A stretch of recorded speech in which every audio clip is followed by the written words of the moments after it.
said the field is the world. So he equated that the harvest that we're going to have to gather is out in the world. Look how big the world is. I just came from Israel the other day. I traveled 5,000 miles. And I only touched a fraction of the world. But just imagine how massive the world is and how many laborers we need. Huh?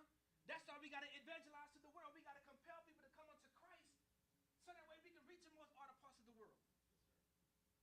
But then as mother was getting ready to read, she continued that paragraph. It says, the field is the world. Elder, where you live? What part of Maryland? What city? Silver Springs. Sister Angelica, where you live? Silver Springs. Sister Pearl, where you live? Fort Meade. My brother, where you? I'm an elder, right? Where you live? Mount Rainy? Okay. Okay, mother, where you stay? Right, but what I'm trying to get at, right, is that we all live in Maryland. But the cities we just named is also geographically distanced. Meaning a field that you're in, the field that you're in, the field that you're in, that is your harvest. Right? If you go and you read the lesson, it says the bank is the harvest. Our job is the harvest. You know, where we go to the grocery store is our harvest. Right? It's our harvest because it's the opportunity for us to let our light shine.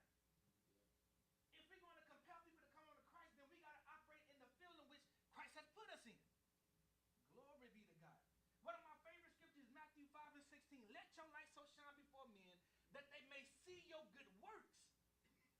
People are not going to be compelled just by what you say, but what do you do?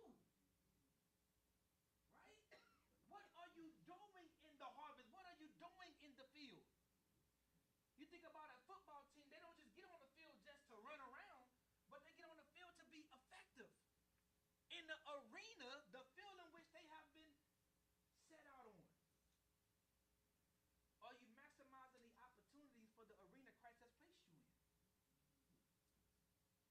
Huh? Or have we gotten so busy that we don't see, hear, and take the time to listen for those Christ has put in front of our path?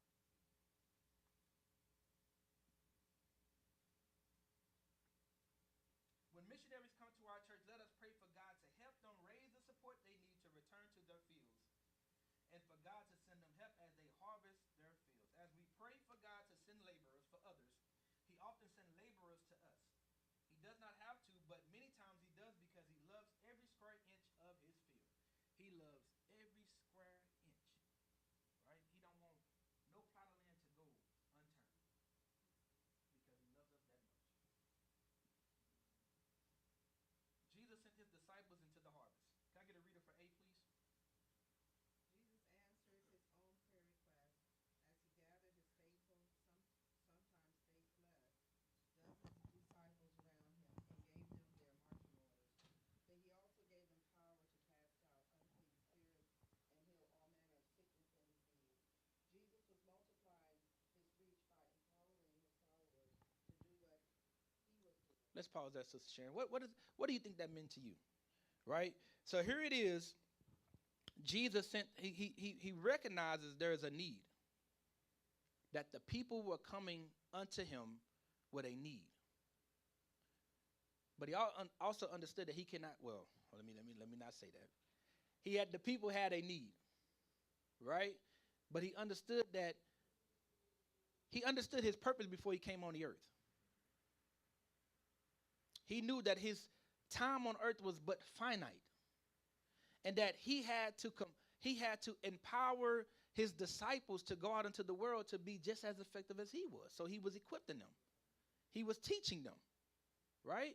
I told you he's a shepherd, so he was mentoring, coaching, and guiding. Some of the best mentors are those individuals who not only teach you, but they show you how to do what they do. Go ahead, Sister Sharon.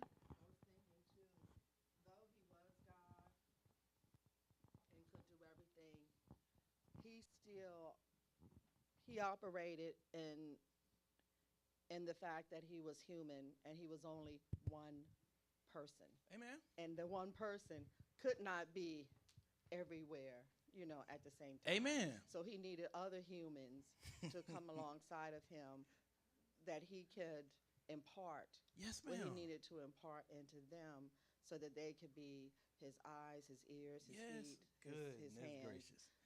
and to go out. And even just, how he trained them.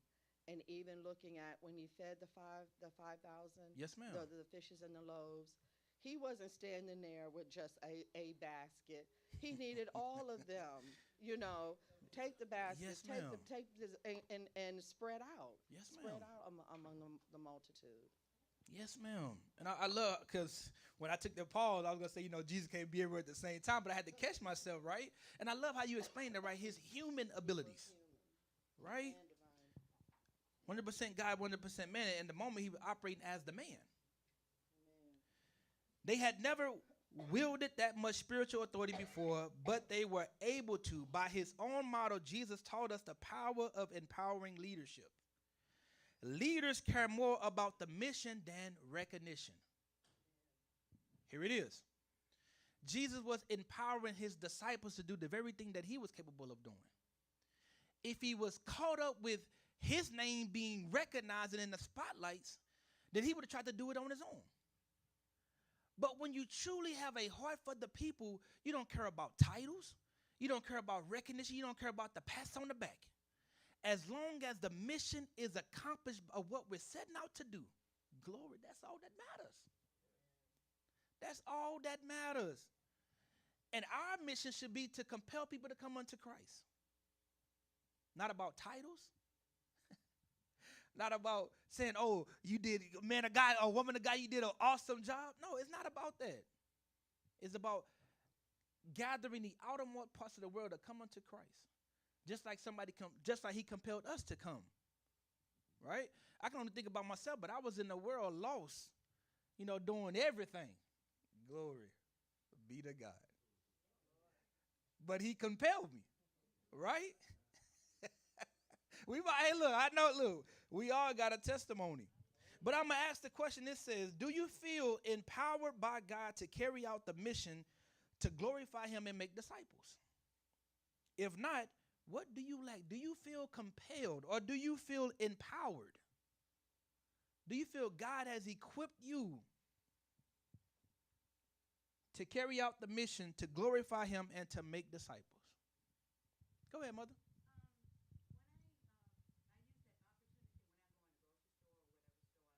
Yes, ma'am.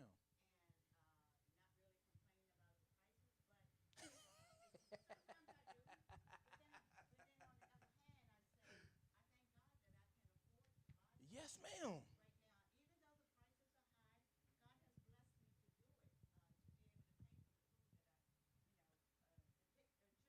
Yes, ma'am.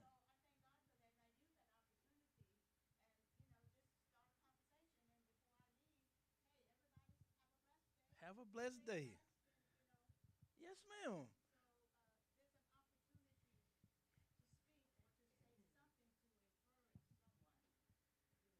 There's an opportunity to say something or encourage someone. On this walk, sometimes we feel a little discouraged, don't feel good enough, don't feel like you're doing enough. Don't even know if you're doing the right thing. You ever been there before? Where you question, am I doing what God called me to do? Am I being effective? But then all it takes is one reminder that God has said you're doing you where you need to be, when you need to be there. I think oftentimes we cannot be so consumed with, trying to get in a spirit of comparison. It's easy to do that because that's just human nature. To compare what someone else is doing and saying, well, I'm not doing it like them, so therefore I'm not being effective. But just imagine if our body was constructed of just hands. How effective would we be? Right? What I'm getting at is that we all have different gifts and abilities. We have to have balance. And the beauty of it is what I love about God is that the very thing we was doing in the world, using our gifts and talents, he flipped that. And not only does he flip it, but he allows you to change your mission, your purpose, your drive. Those same gifts you was using for the world, now you're using it for the kingdom. The only difference is you glorify God and not the world. You glorify God and not self. So if you feel as though you're not empowered, just take a look in the mirror and say, I am good enough. I have been called. I have a purpose. Glory be to God. God has called me. Sometimes it's okay to remind yourself because life wants you not to think that. That's a trick of the enemy. But you got to remind yourself that I have been called. Regardless of what the naysayers say or how they look or how they respond or if they don't respond. Oh, my God. Okay. Let's internalize this message, right? You know, because we're getting a little lack on time, right? But the title of the lesson was The Invitation to Prayer. But the focus on it was talking about sending laborers into the fields to gather the harvest. Jesus reminded us that the first thing we need to do when you're talking about harvest is to pray to the Father that he continue to send laborers for the harvest. We have to pray. And then we have to ask God to empower us to go out and to gather. He called us. He's going to equip us. And then he's going to compel you to go out and to do what he set you out to do. Amen? Amen.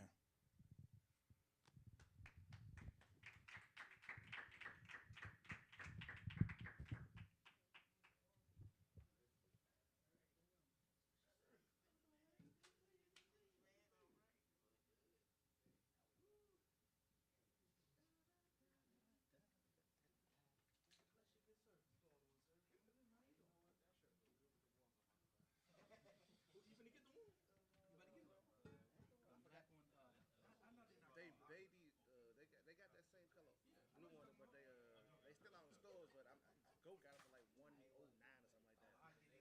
Yeah, I ain't about to pay $180 if I get